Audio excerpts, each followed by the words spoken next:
सहकारी राजेश पाटील, मंत्रिमंडळातील माझे सहकारी आणि तुमचे पालकमंत्री हसन मुश्रीफ साहेब, बीडचे पालकमंत्री आणि दुसरे माझे सहकारी धनंजय मुंडे साहेब, राष्ट्रवादीचे जिल्ह्याचे अध्यक्ष बाबासाहेब पाटील असुर्लेकर, ए.वाय. पाटील, के.पी. पाटील, बाबासाहेब पाटील मुगळीकर, भैयासाहेब माने, रामाप्पा करिगार, जयसिंगराव चव्हाण, खासदार संजयराव मंडलिक,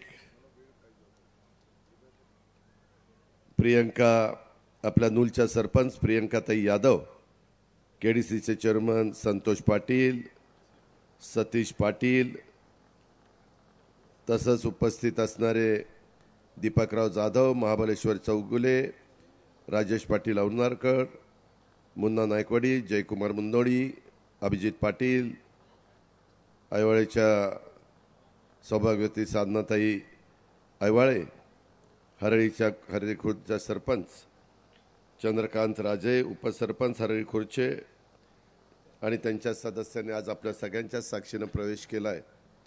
श्री बिराप्पा धनगर, अभिषेक डोंगळे, प्रसाद गडकरी, प्रकाश पताडे, भरत पाटील, PM चव्हाण, प्रवीण शिंदे, लक्ष्मण तोडकर, RS पाटील, कल्लाप्पा नडगदल्ली, विश्वनाथ कुंभार, दीपक पुजारी, सोमनाथ घेजी, सचिन पवार, शिवानंद देसाई, माझ्या नूल परिसरातील जमलेले सर्व प्रतिष्ठित नागरिक, ग्रामस्थ, पत्रकार मित्र, पंचक्रोशीतील जमलेले माझे सगळे सहकारी आणि माझ्या तरुण मित्रांनो, उशीर बराच झालेला आहे, परंतु पुढेही बरेच माझे कार्यक्रम आहे. मगाशी सांगितलं ते खरं आहे की मला 5:30-6ला शेवटचा कार्यक्रम मुंबईला आहे. बरेच दिवस राजेश पाटील सांगत होते की दादा वेगवेगळ्या कार्यक्रमाच्या निमित्तानं तुम्ही आमच्या गडिंग्लजला, चंदगडला, आजऱ्याच्या परिसरामध्ये आलं पाहिजे. तसं बघितलं तर माझा उपमुख्यमंत्री पदाची जबाबदारी स्वीकारल्यानंतर कोल्हापूर जिल्ह्यातला हा 4था दौरा आहे आणि सतत येत असताना ह्या कोल्हापूरवासियांच्या करता आपण काही केलं पाहिजे. मुश्रीफांची मागणी, राजेश पाटलांची मागणी, कार्यकर्त्यांची मागणी, कोल्हापूरवासियांची मागणी आणि त्याच्यामुळं तो करण्याचा प्रयत्न मी आणि माझे सगळे सहकारी सातत्याने करत असतात. आज श्री सुरगेश्वर मठाच्या नियोजित सांस्कृतिक भवनाचा पायाभरणी समारंभ, तसंच शेतकरी मेळावा आणि नागरी सत्कार. मी काही वेळापूर्वीच श्री गुरु सिद्धेश्वर शिवाचार्य महास्वामीजी यांच्या पवित्र उपस्थितीमध्ये ह्या सांस्कृतिक भवनाचा पायाभरणी समारंभ पार पाडला आणि त्याच्यानंतर इथपर्यंतच्या प्रवासामध्ये माझ्या नूलवासियांनी, रांगड्या मातीतल्या कोल्हापूरकरांनी ज्या पद्धतीनं माझं, मुश्रीफ साहेबांचं, धनंजयचं, मंडलिक साहेबांचं, राजेश पाटलांचं, आमच्या सगळ्यांचं स्वागत केलं ते मी कधी विसरू शकणार नाही. त्याबद्दल नूलवासियांनाच्या मी कायम ऋणी राहीन. मुली असू द्या, माझ्या बहिणी असू द्या, माझ्या आया असू द्या, सगळेजण पाकळ्यांनी आमचं फुलांचं स्वागत, फुलांच्या पाकळ्यांनी स्वागत करत होते. काही जण आम्ही ज्या रस्त्याने चालत होतो तिथं पाकळ्या टाकत होते आणि काही जण हळूच आम्हाला मारायचाही प्रयत्न करत होते आणि त्या मुली हसायच्या, कसं ह्याला मारलं बरोबर.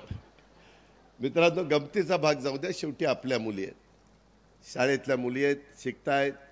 उद्याच्या काळामध्ये कुणाच्या तरी घरामध्ये लक्ष्मी म्हणून जाणारे, आईवडिलांचं नाव रोशन करणारे आणि या सगळ्यांना एक चांगले संस्कार व्हावेत, चांगल्या पद्धतीनं त्यांना मार्गदर्शन व्हावं, त्यांना कुठल्याही अडचणींना सामोरं जायला लागू नये, सगळ्या सुविधा त्यांना देता याव्या, अशाच प्रकारचा प्रयत्न ह्या सर्वसामान्यांचं महायुतीच्या सरकारच्या माध्यमातून एकनाथराव शिंदे, देवेंद्र फडणवीस, मी, मुश्रीफ, धनंजय मुंडे, आमच्या सगळ्यांचाच असतो. आज ह्या गडिंग्लज कोल्हापूरच्या भूमीत आपल्याशी संवाद साधत असताना राजर्षी छत्रपती शाहू महाराजांचं आणि महाराणी ताराबाईंचं स्मरण करून मी त्यांना वंदन करतो. करवीरच्या आई अंबाबाईला वंदन करतो दख्खनचा राजा ज्योतिबाला देखील चरणी नतमस्तक होतो। गडिंग्लज असेल, कोल्हापूर असेल, राजर्षी छत्रपती शाहू महाराजांची भूमी। राजर्षी शाहू महाराजांनी कोल्हापूरनं गेले अनेक वर्ष, अनेक शतक सातत्याने देण्याचं काम केलं। महाराष्ट्राला दिले, ह्या सगळ्या परिसराला देण्याचं काम केलं। काय देण्याचं काम केलं?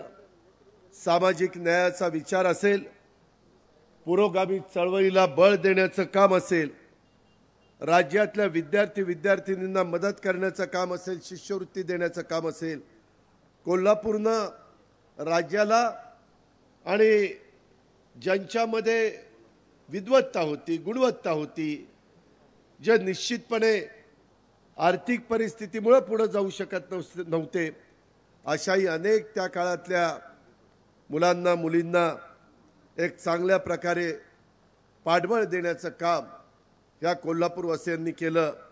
त्याची परतफेड कदापि होणं शक्य नाही।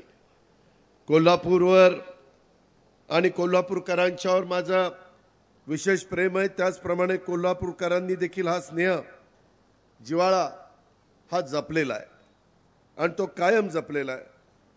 त्याच्यामध्ये मी ज्या वेळेस येतो त्यावेळेस फार विचार करून येत असतो आणि काय आपण इथं देऊ शकतो।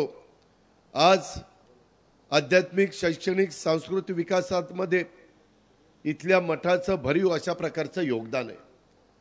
धनंजयांनी सुरुवातीलाच त्याच्याबद्दलचा उल्लेख केला। महाराष्ट्र, गोवा, कर्नाटक राज्यातल्या भक्तांचं श्रद्धास्थान असणारं नूल तालुका गडिंग्लज येथील सुरगेश्वर मठानं आपली स्वतंत्र ओळख ही महाराष्ट्रामध्ये निर्माण केलेली आहे।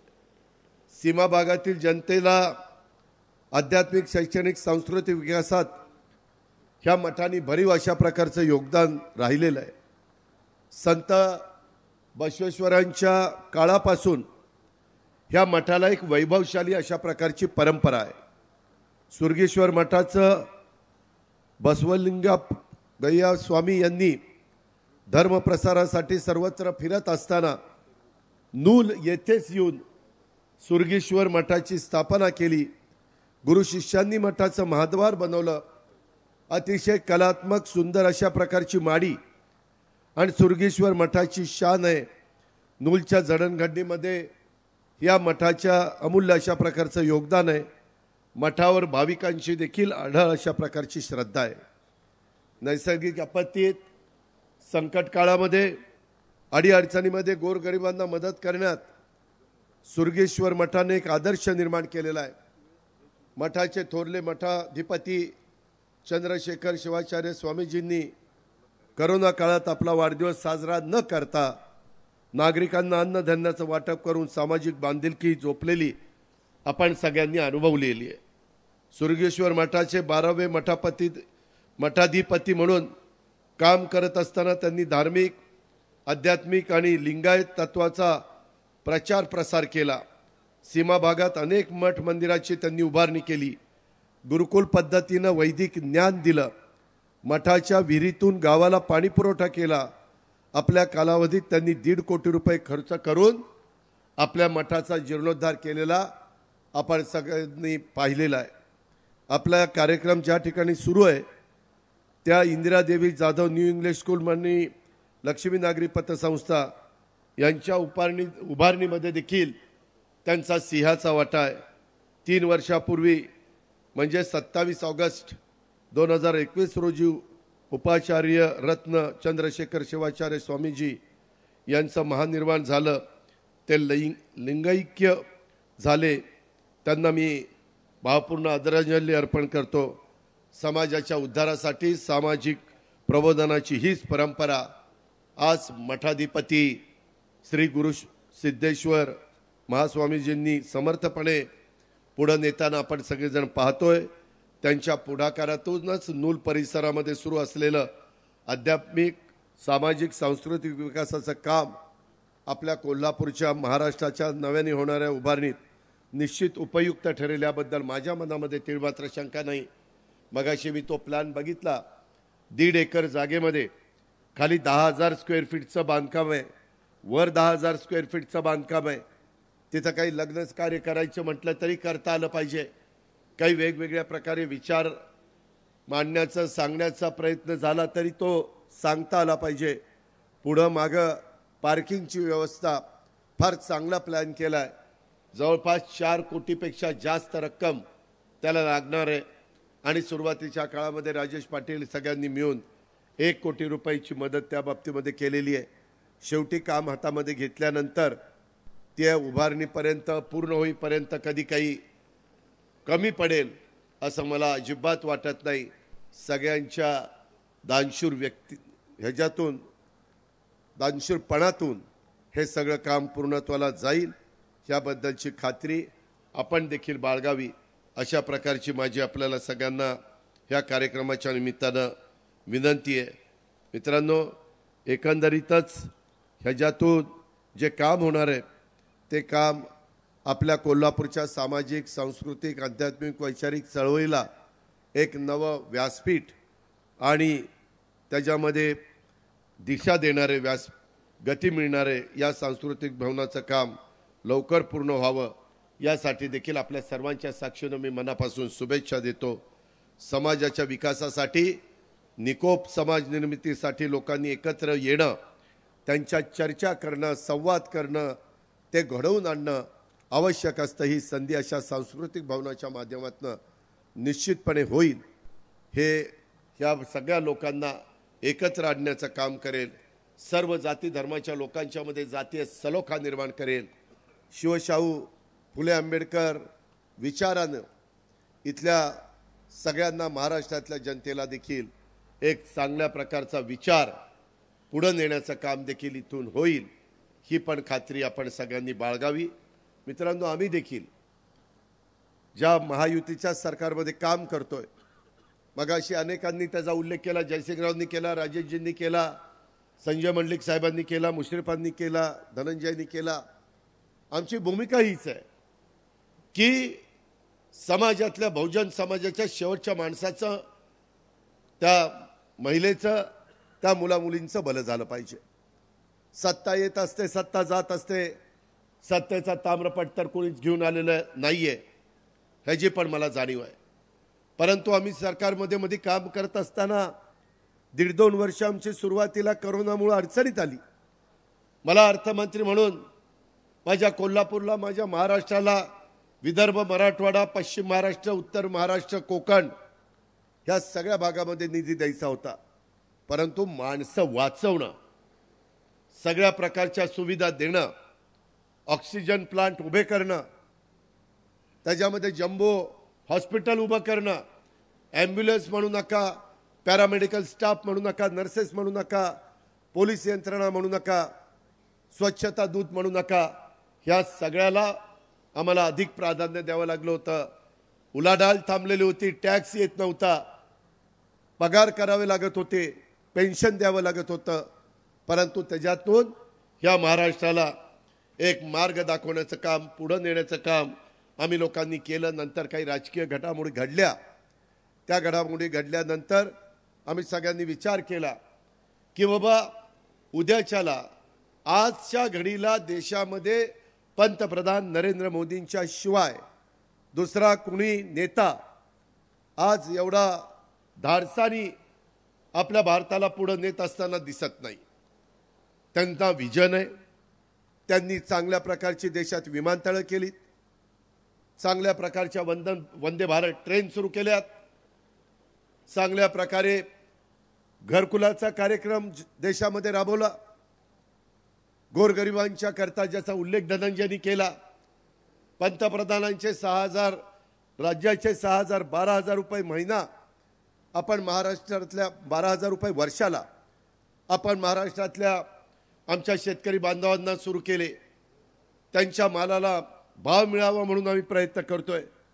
आता दूध संघाचे अनेक सहकारी इथं आहेत, गोकुळचे, त्यांनी आम्हाला सांगितलं, मुश्रीफांनी सांगितलं, धनंजयनी सांगितलं की दादा आपल्याला दुधाचा दर वाढवला पाहिजे.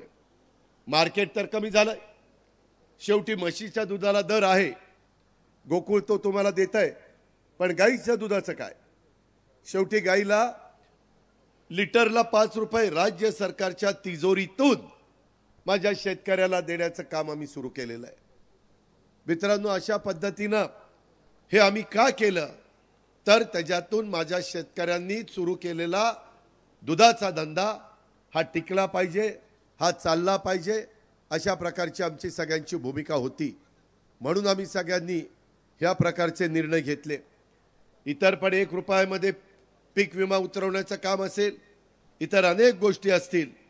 इकडच्या भागामध्ये माझ्या गडिंग्लज तालुक्यामध्ये काही अडीअडचणी इथं मांडल्या, राजेश पाटलांनी मांडल्या, खासदारांनी मांडल्या, इतरांनी पण मांडल्या।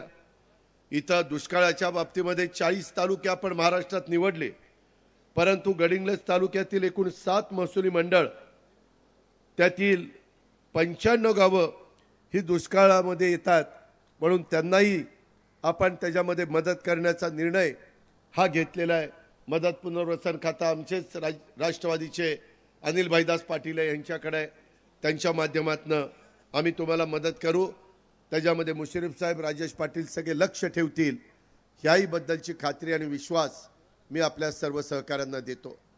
या भागांनी पहिल्यांदा बाबासाहेब कुपेकरांच्या रूपाने आम्हाला आमदार दिलं, नंतर आमच्या कुपेकर ताईंच्या रूपाने संध्याताईंच्या आमदार देण्याचं काम केलं। त्याच्या आधी इकडच्या भागांनी मधी मतदारसंघ वेगवेगळे होते।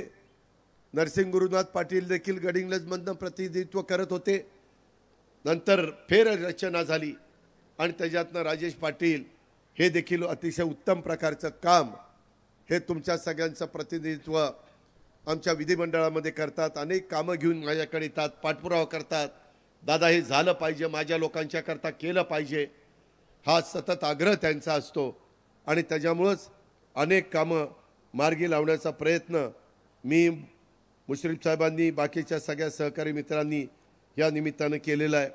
आज देखील इथं येत असताना त्यांनी गडिंग्लज तालुक्याच्या पूर्व भागातील पाणी टंचाईग्रस्त नागरिक यांना गडिंग्लज तालुक्यातल्या पूर्व भागातील गावांच्या पिण्याच्या पाण्याचा आणि सिंचनाच्या पाण्याची निकड, मग त्याच्यामध्ये नरेवाडीचा टँक असेल, तेरणी टँक असेल, NH वंडी टँक असेल, अशा वेगवेगळ्या मागण्या त्यांनी त्या ठिकाणी केलेल्या आहेत। त्याचबरोबर दरवर्षी पाण्याचं दुर्भिक्ष राहतं आणि त्याच्यातून डोंगर दऱ्यामुळं नद्यांचं पाणी हे या भागामध्ये पोचत नाही, त्या भागाला पाणी पोचवण्याच्या करता मौजे किटवडे तालुका आजरा येथील हिंडणके किशी नदीवरील बंधाऱ्याचं पाणी उचलून मासेवाडी तालुका गडिंग्लज येथील नवीन MI टँक मध्ये सोडण्यात यावं, अशा मागण्या केल्या। मी आजच त्याच्यावर रिमार्क मारून MKVDC मधनं प्रस्ताव मागवण्याच्याबद्दल प्रायव्हेट सेक्रेटरीला सांगितलेलं आहे। ते ती सगळी माहिती मला देतील आणि त्याच्यातून पण काय मार्ग काढायचा तो मार्ग तुमच्याकरता काढला जाईल। आम्ही वचनपूर्ती करणारे लोक आहोत, आम्ही पोकळ आश्वासन देणारी लोक नाहीत, ही पण गोष्ट आपण सगळ्यांनी लक्षामध्ये घ्या। राष्ट्रवादी काँग्रेस पक्षामध्ये आम्ही काम करत असताना कुणाचा अवमान करावा, कुणाला तरी त्रास व्हावा, ही भावना माझी आणि माझ्या सहकाऱ्यांची अजिबात नाही। आम्ही त्या ठिकाणी संधी देत असताना आदिवासी मंत्री म्हणून आमच्या बाबा अत्रामांना घेतलं, विदर्भातल्या मराठवाड्यामध्ये आम्ही OBC मध्ये प्रतिनिधित्व घेण्याचा प्रयत्न केला, मागासवर्गीयामध्ये संजय बनसोडेला घेतलं, धनंजय आज राज्यामध्ये काम करतो त्याला घेतलं, तिकडे उत्तर महाराष्ट्रातनं अनिल भाईदास पाटलांना घेतलं, महिला प्रतिनिधी म्हणून आदिती तटकरेंना घेतलं, 4थं महिला धोरण आत्ताच आम्ही त्या ठिकाणी आणलेलं आहे। मी, दिलीप वळसे पाटील आणि हसन मुश्रीफ आम्ही पश्चिम महाराष्ट्राचं प्रतिनिधित्व करतोय। त्याच्यातून वेगवेगळ्या प्रकारे प्रतिनिधित्व करत असताना कुठलाही घटक हा सुटता कामा नये, अशा प्रकारची भूमिका मी आणि माझ्या सगळ्या प्रफुल्ल पटेल असतील, सुनील तटकरे असतील, रामराजे नाईक निंबाळकर असतील, छगन भुजबळ असतील, आम्ही सगळ्यांनी स्वीकारली। मित्रांनो, प्रत्येकाला मदत झाली पाहिजे। आरक्षणाच्या बद्दल देखील इतरांना कुठल्याही प्रकारचा त्रास न होता त्याच्यातून मार्ग निघाला पाहिजे, हीच आमची राष्ट्रवादीची आणि महायुतीची भूमिका आहे। याही गोष्टीचा आपण विचार त्या ठिकाणी केला पाहिजे। इतर बाबतीमध्ये देखील वेगवेगळ्या प्रश्नाच्या संदर्भामध्ये अनेक गोष्टी मला निवेदन दिलेली आहेत। त्याच्यामध्ये आमच्या राजेश पाटलांनी पण काही बाबी सांगितलेल्या आहेत। त्याच्यामध्ये शिक्षण प्रसारक मंडळ नूलचं तिथं इथल्या शाळेच्या इमारतीभोवती आणि क्रीडांगणाभोवती आवार भिंत बांधण्याच्या बद्दल त्या बाबतीमध्ये त्यांनी निवेदन दिलेलं आहे। त्याचा प्लॅन इस्टिमेट करा। मी CSRच्या माध्यमातून किंवा कुठल्या माध्यमातून निधी द्यायचा ते माझं मी ठरवीन, पण त्याच्यामध्ये तुम्हाला मी सहकार्य करेल, काही काळजी करू नका। मित्रांनो, एकंदरीतच इथं अनेक बाकीच्या पण मागण्या आलेल्या आहेत, परंतु काही ज्या मागण्या रास्त आहेत, ज्या मागण्या व्यवहाराला धरून आहेत, मग काही ठिकाणी रस्ते मागितलेत, काही बाबतीमध्ये इथं हॉल सांस्कृतिक बांधायचा मागितलंय, काहींनी निधी मागितलाय। त्याच्यामध्ये पाठीमागं बरेच वर्ष मी नेहमी विचार करायचो की कोल्हापूरला राष्ट्रवादी काँग्रेस पक्षाचा मला पालकमंत्री देता येत नाही। 99 पासून आम्ही का बघतोय, माझा तसा राजकीय जीवनामध्ये संबंध जास्तीचा 99 काळापासून आला, म्हणजे या सगळ्या गोष्टीला जवळपास 24 वर्ष 25 वर्ष झाली, पण राष्ट्रवादीला कधी आपलं पालकमंत्रीपद घेता आलं नाही। सुरुवातीला त्याच्यामध्ये हर्षवर्धन पाटलांना मिळालं, त्याच्यामध्ये चंद्रकांत दादा पाटलांना मिळालं, सतेज पाटलांना मिळालं, पतंगराव कदमांना मिळालं, वेगवेगळ्या मान्यवरांना, मधी दीपक केसरकरांना मिळालं। परंतु माझी इच्छा होती की आपल्या मुश्रीफ साहेबांना पण पालकमंत्रीपद मिळावं, कारण ते कशा पद्धतीनं काम करतात हे उभ्या कोल्हापूरवासियांनी महाराष्ट्रातल्या जनतेने पाहिलेलं आहे। आणि म्हणून ठरवून यावेळेस आपल्या जिल्ह्याचं पालकमंत्रीपद आम्ही मुश्रीफ साहेबांना देण्याच्या करता यशस्वी झालो। इतर पण बाबतीमध्ये बरेच वेगवेगळे प्रश्न आहेत। फाटकवाडी घटप्रभा प्रकल्पाच्या भिंतीच्या बांधकामासाठी आपण त्या ठिकाणी निधी देतोय।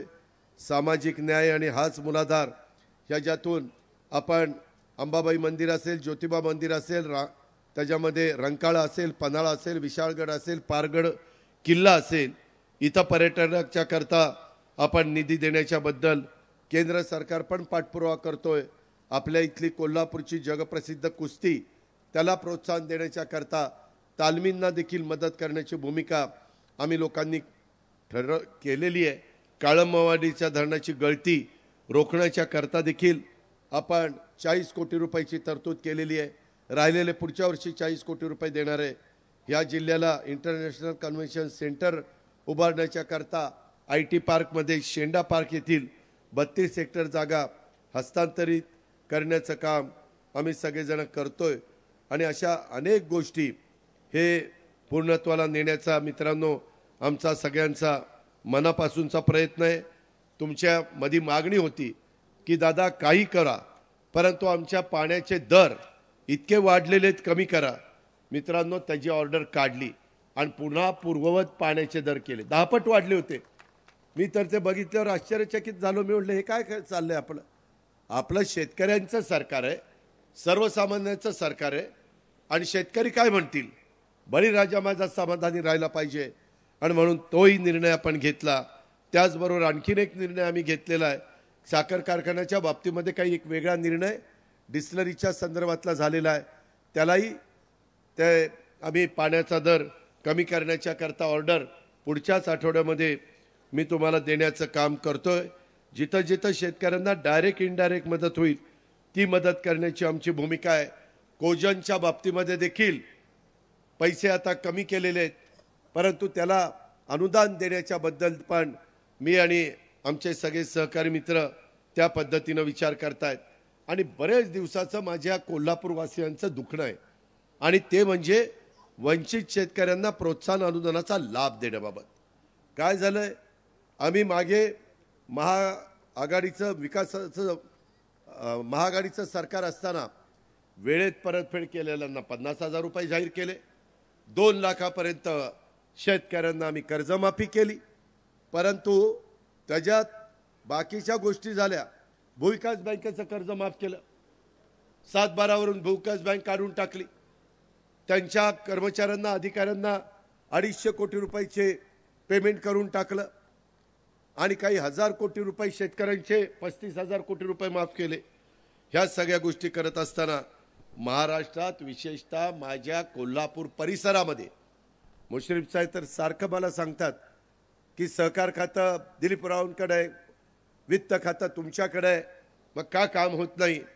तर त्याच्यामध्ये मी आणि दिलीपरावांनी निर्णय घेतलाय, काही शेतकऱ्यांना प्रोत्साहन अनुदान वितरित झालं, परंतु 70,000हून अधिक शेतकरी या योजनेपासून 50,000च्या वंचित राहिलेले, एका आर्थिक वर्षात 2 वेळेला कर्जाची उचल आणि तारखेचा घोळ या कारणास्तव माझे महाराष्ट्रातले काही शेतकरी आणि जास्तीत जास्त आमच्या कोल्हापूरमधले शेतकरी हे तिथं वंचित ठेवले गेलेले आहेत।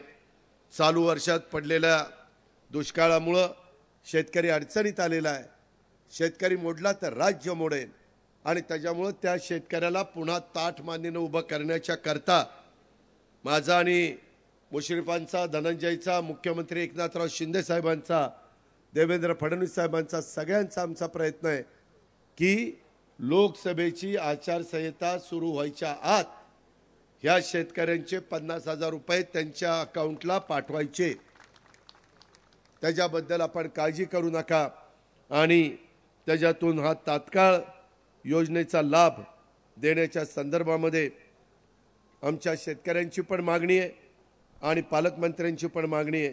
ती मागणी आणि राजेश पाटलांची पण मागणी आहे, ती मागणी पूर्ण नेण्याच्या बाबतीमध्ये आम्ही तुम्हाला मदत केल्याशिवाय गप्प बसणार नाही, अशा प्रकारची ग्वाही आणि विश्वास मी आपल्या सर्व सहकारी मित्रांना देतो। मित्रांनो, राष्ट्रवादी काँग्रेस पक्ष, त्याचं चिन्ह, तो नाव आणि झेंडा हा आम्ही लोकांनी पुढे नेण्याचं ठरवलेलं आहे।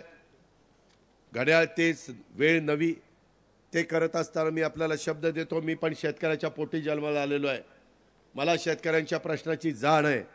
माझ्या हातामध्ये तिजोरीच्या चाव्या आहेत आणि तिजोरी उघडताना पहिल्यांदा माझ्या महाराष्ट्रातला जो वंचित घटक आहे, जो दुर्लक्षित राहिलेला घटक आहे, जो माझा मागासवर्गीय आहे, आदिवासी आहे, भटका आहे, त्याला आणि माझ्या शेतकऱ्याला कशा प्रकारची मदत होईल याचबद्दलचा प्रयत्न हा मी कालही करत होतो, आजही करतोय आणि उद्याही करत राहील।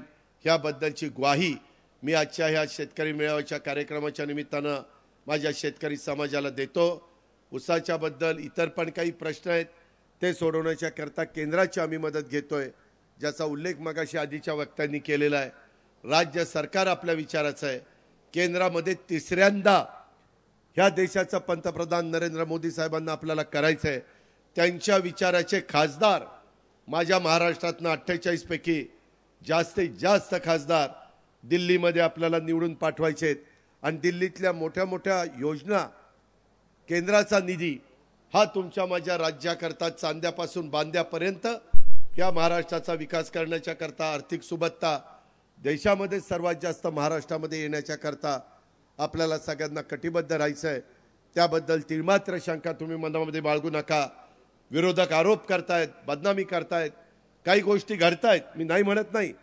कायदा सुव्यवस्थेच्या बाबतीमध्ये गेल्या 8-10 दिवसामध्ये कुठं गोळीबार झाला, कुठं काही ठिकाणी दोघं बोलत बसले आणि त्याच्यातल्या एकाने दुसऱ्याला गोळी घातली, कुठं सत्ताधारी पक्षाच्या एका आमदारांनी गोळ्या झाडण्याचं काम केलं, अशा काही घटना घडतात। परंतु त्याचा तिथल्या तिथं तपास कसा होईल?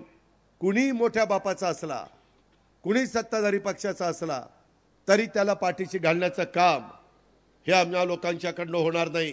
कायदा सर्वात श्रेष्ठ, संविधान सर्वात श्रेष्ठ, त्या संविधानाचा आदर करून, घटनेचा आणि कायद्याचा आदर करूनच आम्ही हे महायुतीचं सरकार पुढे नेण्याचा प्रयत्न करतोय। त्याच्यामध्ये सगळीकडे कायदा सुव्यवस्था चांगली राहण्याच्या करता जे काही इन्फ्रास्ट्रक्चर देता येईल ते देण्याचा प्रयत्न करतोय। पोलिसांना सांगतोय, डिपार्टमेंटला सांगतोय, खुलेपणाने काम करा। कुठेही राजकीय हस्तक्षेप होत असला तरी त्याला दबावला बळी पडू नका। कुणाच्या दादागिरीला, गुंडगिरीला, दहशतीला अजिबात बळी पडता कामा नये। आमची मुलगी असेल, आमची बहीण असेल, आमची आई असेल, तिला उथळ माथ्याने कुठेही त्या ठिकाणी शहरामध्ये, गावामध्ये फिरता आलं पाहिजे, तिला सुरक्षित वाटलं पाहिजे।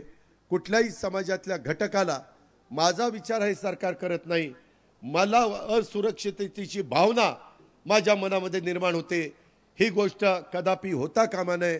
अशा प्रकारचं आमचं काम चाललेलं आहे. आम्हाला अजूनही खूप काही काम करायचं आहे.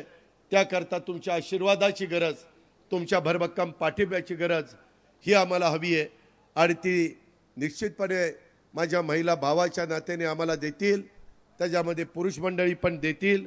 राजेश पाटलांच्या नेतृत्वाखाली ह्या विधानसभा मतदारसंघामध्ये चांगलं काम चाललेलं आहे, त्याला कुठेही दृष्ट लागून देऊ नका. त्याच्यामध्ये राहिलेली पण कामं पूर्ण करण्याच्या बद्दलचं का शब्द मीच आजच्या कार्यक्रमाच्या निमित्तानं तुम्हाला सगळ्यांना देतो आणि आपल्या सगळ्यांची रजा घेतो. जय हिंद, जय महाराष्ट्र.